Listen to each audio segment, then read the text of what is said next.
Right now, if you walk into any exporter's office, any importer's office, or any freight forwarding company in this country, you will hear the same three sentences.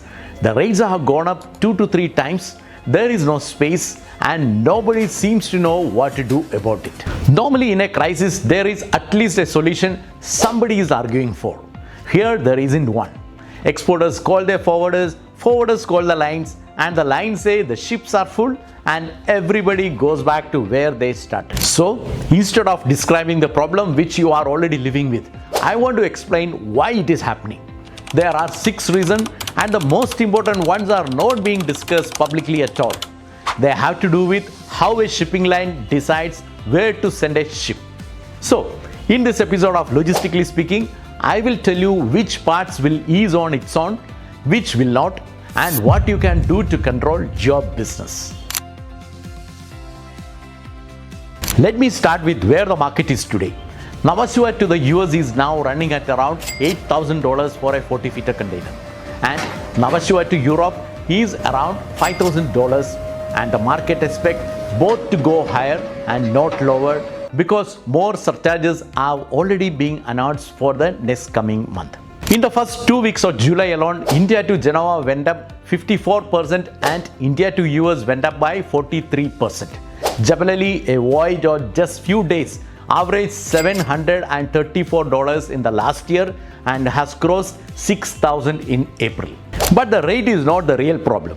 Service to the US East Coast and to Europe are sold out till late August, and booking requests are running at more than double the normal levels. And at 𝐼𝐴 and Mundra, rollovers on some services have reached 2,000 to 3,000 containers per sailing. That is not a delay. That is an entire sailing worth of cargo left standing on the ground. So you can pay $8,000 and your cargo still may not sail. Now, let me explain how we reached here. Let me talk about 𝐴𝐷𝐼𝐴 quickly because a great deal has already been said about it, and it is the least interesting part of the story. The Iran conflict began at the end of February. The Strait of Hormuz has been effectively closed to normal commercial traffic since then, and the war risk insurance that used to be costing around 0.25% of a vessel's value is now being quoted between 3 and 10%. For Indian trade, the war did 3 things. It added cost through war risk and emergency fuel surcharges. It added distance because Gulf cargo now goes the long way around, and it pushed transshipment that used to happen in the Gulf onto Indian ports. So our yards filled up with somebody else's boxes and our own export containers wait longer. Now let me explain the part nobody is telling you. India did not lose capacity to the war. India had capacity taken away from it deliberately by decision taken by the carriers. MSC suspended its Indus Express service. ONE ran its wind services exactly once in the entire month of June, and when it stopped, COSCO and HMM lost their slot right on it as well. So between these 2 decisions alone, capacity between South Asia and the US was cut down by around 14% in 2 months. On the India to Europe trade, of 248 scheduled sailings between the 1st of March and the 8th of July, 51 simply did not happen. Capacity on paper was 1.5 million containers, but in reality it was only 1.3 million. And what remained fell apart. ONE's India-Europe loop operated 11 voyages out of 19 with an on-time arrival performance of 27%. A weekly service quietly became a 10-day service, so when your container gets rolled over, you are not waiting 7 days. You are actually waiting 14 or 21 days. On the import from China to India, which is the biggest trade for Indian imports, the delays and blank sailing started with a typhoon in Shanghai region. The delays and the blank sailing became acute with a vessel deployed in the trade also being diverted from this trade by the carriers. Now, why would any shipping line walk away from a market which is paying record rate with a huge demand in place?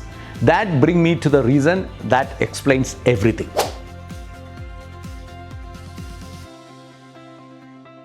A shipping line does not think about the rate per container. It thinks about how much money a ship earns per day. The vessel costs the same wherever it sails, So the only question that matters is how much cash it collects in an year. Take an India to North Europe service. With the Red Sea unusable and vessels going around the Cape, a full round voyage takes around 80 days. And Asia to United States West Coast service complete the round trip in about 5 weeks. So the same ship can do roughly 2.5 times more voyages in a year on the Pacific than they can do India-Europe. Now put the rate next to that. Shanghai to New York have been quoting around $7,600 and Navashua to New York, even after all these increases, was under 6,000 for most of last month. So India was paying less per box and tying the ship up to more than twice as long. For an India service to be worth the same money to the ship owner, our rate would need to be well over twice the China rate. But it has been below it. And it does not stop there. Indian export cargo is heavier and lower in value, which is precisely why Maersk has introduced a $2,000 penalty on boxes over 22 tons out of Navashua, Mundra, 𝗶𝐵 and Hazira.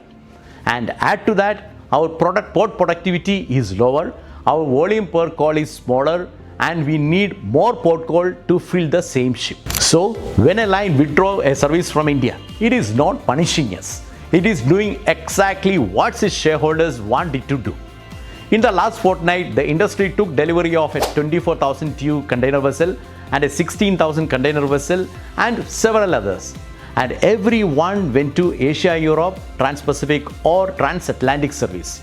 Not a single one came to India. Now the uncomfortable part. When a Japanese carrier redraws its network, it cannot abandon Japan. When a French carrier redraws its network, it cannot abandon Europe. And when the Chinese carrier redraws its network, it will not abandon China. Every major container line in the world have a home country whose exporters it is commercially and politically obliged to serve, even in a bad year. Unfortunately, India has no such line. We own between 1 and 2% of the world's shipping tonnage, and not one of the top 10 container carriers is Indian. So, when the global network gets recut, there is no boardroom anywhere in which somebody says, we cannot do this to India. That is why we pay high but still do not get space. Our annual outgo on sea freight to foreign operators run into tens of billions of dollars, and every one of those dollars buys us cargo movement but buys us no influence. In a tight market, that is the whole game, because space is not sold, it is allocated, and we have no control over that allocation. India is definitely taking steps, and that is what led to the agreement in February to create Bharat Container Shipping Line, bringing together the Shipping Corporation of India, Concord, the port authorities, and Sagarmala Finance Corporation. The direction is absolutely right, but a shipping line is not a company you just register and start doing business. It needs ships, containers, offices in maybe some 40 countries, and a sales network shippers trust enough to book with. Unfortunately, the world's shipyards are full with orders for years, so a sanction is not an order, and an order is not a ship in the water. The solution is years away, and it will not get you a space this quarter. On 23rd of July, the US implemented a 10% duty on a wide range of Indian goods, covering roughly 55% of our exports to that market, with pharmaceuticals, smartphone, steel, aluminum and auto parts left outside it. But that tariff itself is not what caused your space problem. What caused it was the rush before it. American importers front-loaded aggressively ahead of the deadline. Weekly volume from Asia to the US West Coast touched around 350,000 containers, matching the all-time record, and every spare ship in the world went to feed that surge. Then, on the 15th of July, the India-UK agreement came into force and Indian export to the UK jumped. Record Pacific demand, a genuine Indian demand surge, and a shrunken Indian allocation, all colliding in the same 8 weeks. There is a lesson buried in the tariff story which need to be understood. Earlier this year, when the American courts struck down a set of those tariffs and customs stopped collecting them, refunds went to the importer of record in the United States. In many cases, the Indian exporter was the one who had absorbed that custom duty through a price concession. Whether that money came back to India came down to one thing only: whether the contract had a clause covering it. The one who had written it got the money back. The one who trusted the relationship did not. Apply the same lesson to the freight. Every surcharge being announced today lands after your price is fixed. If your contract does not say the who carries the surcharges announced between the order and the shipment, you carry it. Fix that clauses now, not after the next announcement. Vessel waiting time at Navashua went from 18 hours in 1 week to 26 hours in the next week, partly due to transshipment we absorb from the Gulf and partly from our own throughput. Every hour a ship waits at an Indian port is an hour it is not earning, and that goes straight into the calculation that decide whether the service is coming back next year. And because our cargo is heavy and low in value, we are the trade where overweight penalties, cancellation penalties and congestion surcharges get tested first. One carrier has tripled its cancellation penalty to $300 a box, which moves the risk of a rolled booking from the carrier to you in a market where the carrier is the one who is doing this rolling. There are cases where some carriers charge surcharges from $1,000 to $3,000 for shipments which is delivered even 3 months ago also, for profiteering focus of the carrier, which is forcefully pushed to Indian forwarders or Indian trade. If you are an exporter, your real exposure is not the freight bill. It is also the delivery date you have already committed to your buyer. Every surcharge lands after you have priced the order, and a 10% American duty on top remove your margin.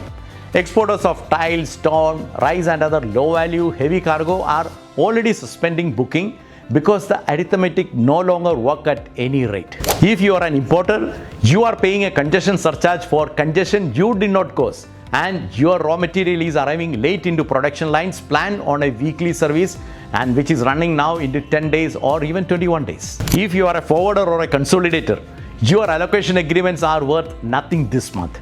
Lines are not rolling cargo. They are cancelling bookings outright and very often raising the rate after you have already accepted the cargo and taken the booking. Your credibility is being spent on a decision you had no part in. And if you simply buy things, higher freight and higher energy costs feed into the price of almost everything imported and everything that is manufactured. So, is there a solution? In the immediate term, honestly, there is no solution but only managing this crisis. Book 4 to 6 weeks ahead and treat that as your new normal. Move important cargo from spot to contract allocation even at a premium, because that premium is buying space certainty. Spread booking across more than one carrier and more than one gateway, because our ports are not equally congested in the same week. And for smaller volume, consolidate, because a part container on an LCL consolidator's committed allocation often sails when a full container chasing spot space does not. One more thing, and it is the cheapest protection available to you.